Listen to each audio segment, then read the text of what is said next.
বন্ধুসকল, মোৰ চেনেলৰ প্ৰথমটো ভিডিঅ'লৈ আপোনালোক সকলোকে স্বাগতম জনাইছোঁ। এতিয়া মই আছোঁহি আমাৰ নতুনকৈ ঘৰ বনাবলৈ লোৱা ঠাইডোখৰত।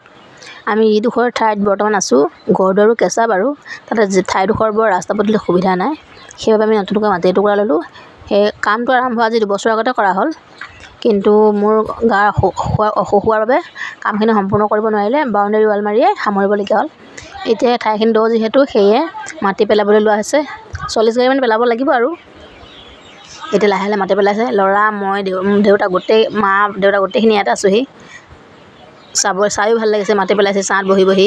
এইফালে লেট্ৰিন বাথৰুম ক্লিয়াৰ হৈ আছে। লেট্ৰিন বাথৰুম টাইলছ লোৱা ধুনীয়া হৈ আছে, যিহেতু মেইন লেট্ৰিন বাথৰুম লাগিবই। Tubewell latrine bathroom ready. ল'ৰা দৌৰা দৌৰি, গাড়ী আহিছে, ডাম্পাৰ পেলাইছে, তাৰ চিঞৰ বাখৰ, নতুন ঘৰ বনাম হোৱা গাড়ী এখন আহিছে। গাড়ী 3খন লগোৱা হৈছে, মিনি ডাম্পাৰ।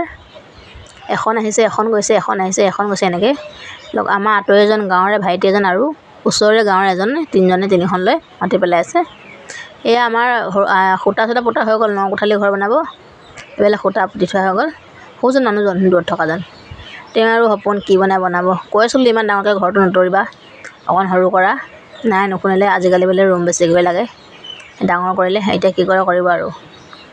মাটি পেলাইছে যিহেতু লাহে লাহে এটা ষ্টেপকৈ আগবঢ়া হ'ব। সৌজন আহি আছে, পিছত আমাৰ দেউতা, শহুৰ দেউতা। এখন গাড়ী গ'ল, আকৌ এখন আহিব, সেনেকৈ। বহুত কষ্ট কৰে তেওঁ বাৰু। আহি আছে।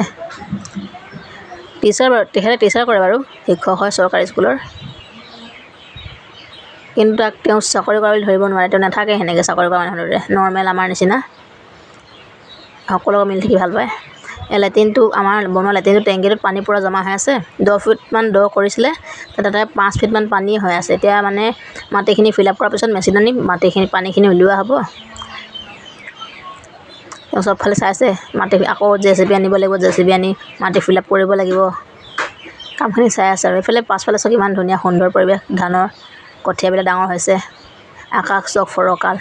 বন্তিখুৰীও, এজনী আমাৰ বন্তিখুৰী হয়, বন্তিখুৰী গৈ ওপৰত উঠি আছে। বা কিমান ধুনীয়া পথাৰৰ দৃশ্য পাছফালে। কিন্তু অকলশৰীয়া হ'ম আৰু। পৰিয়ালৰ মানুহখিনি যিহেতু আমাৰ এতিয়া থকা ঠাইখিনি থাকে, আমি গৈ অকলে থাকিম। সৰুটো ল'ৰা চোৱা, স্পৰ্টিং গৰম বুলি খুলিলে স্পৰ্টিং খুলি তাৰ ফূৰ্তি নতুন ঘৰ বনাব। সদায় প্ৰশ্ন, আমাৰ ঘৰ কেতিয়া বনাবা? বিল্ডিং বনাবা নে সৰু বনাবা? তাক বিল্ডিং ঘৰ লাগে বোলে। এতিয়া দেউতাকে যিমানখিনি সামৰ্থ্যৰে পাৰে আৰু বিল্ডিঙে বনাই নে সৰু ঘৰ বনাব আৰু। ল'ৰাৰ সপোন অলপকৈ হ'লেও পূৰণ কৰিব লাগিবই। এইফালে মা বহি আছে। দেউতাৰ লগত কিবা কথা পাতি আছে। এনেকৈ এদিন হ'লে আকৌ এখন গাড়ী আহি পেলালেহি। 30 গাড়ী হৈছে আৰু এতিয়ালৈকে, আৰু 10 গাড়ী পেলাবলৈ আছে। কাইলৈ মানে চাগে সম্পূৰ্ণ হ'বগৈ। দেখিবলৈকে ভাল লাগিছে ন মাটিখিনি পৰি থকা। বহুত যেন ডাঙৰ কাম এটা কৰিম সেনেকুৱা লাগিছে। ডাঙৰ কামেই আৰু। নিজৰ যেতিয়া সপোনৰ ঘৰখন বনাম, সপোনৰ ঘৰ এখন চবৰে আছে। এনেকৈ বনাম, সেনেকৈ সজাম, তেনেকৈ সজাম।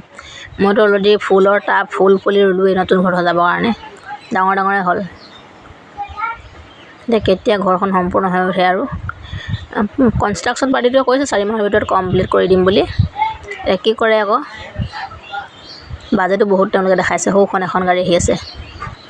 এখন গৈছে, এখন আহিছে, এখন গৈছে, এখন আহিছে। আমি ছাঁত বহি বহি চাই আছোঁ। ল'ৰাৰ ফূৰ্তি, গাড়ী আহিছে, মাটি পেলাইছে। ঘৰলৈ আহিবলৈ মনেই নকৰে। ঘৰলৈ আহে আকৌ কয় মই মাটিডোখৰলৈ যাওঁ, মই চাওঁগৈ। এইজন আমাৰ আঁতৰে। আমাৰ সখীয়ে একেলগে ঘৰলৈ পিতাই গৰমত গেঞ্জি খুলি গা উদ্দিগা মুদিগা হৈ আছে। ল'ৰাৰ ফূৰ্তি, তাইৰে মাতি আনিছে, কৰিছে। ধৰিব পাৰিছেনে সূতাবিলাক? এই 9টা কোঠালি ঘৰ হয়। মানে এতিয়া এখনেই দিয়া হ'ব আৰু ওচৰত। ভৱিষ্যতে যদি ল'ৰা বা বাপেকে পাৰে বা ল'ৰাই পাৰে ওপৰত দি ল'ব আৰু। মানে তলৰখিনি অলপ হেভিকৈ মৰা হৈছে, যাতে ভৱিষ্যতে ল'ৰাটোৰ কাৰণে সুবিধা হয়। ল'ৰাৰ সপোন বহুত ডাঙৰ, বিল্ডিং ঘৰ বনোৱা। বাপেকৰ সেইখিনি সামৰ্থ্য যিমানখিনি পাৰে কৰিব আৰু। হ'লেও চেষ্টা কৰিছে ল'ৰাটোৰ সপোনবিলাক অকণ পূৰণ কৰিবলৈ। যেতিয়া ল'ৰা ডাঙৰ হ'ব তেতিয়াতো কৰিব নোৱাৰিম, পঢ়া শুনাত খৰচ হ'ব। সৰু হৈ থাকোঁতেই আৰু এতিয়া অলপকৈ আমি চেষ্টা কৰি গৈ আছোঁ বনাবলৈ। আমিনো কি, মই আৰু বেমাৰী মানুহ বহি থকা, মই চাই থকা, ভালকৈ খোজকাঢ়িবও নোৱাৰোঁ। মই ষ্ট্ৰক পেচেণ্টেই ৰাইজ। এই কথাবিলাক আপোনালোকে বুজি নাপাব পাৰে কি কৈছোঁ। মানে জিভাখন বৰ ভালকৈ নুঘূৰে মোৰ। সেইকাৰণে কথাবিলাক কওঁতে অলপ তেৰা বেকাও হৈছে। বুজিবলৈ চেষ্টা কৰে।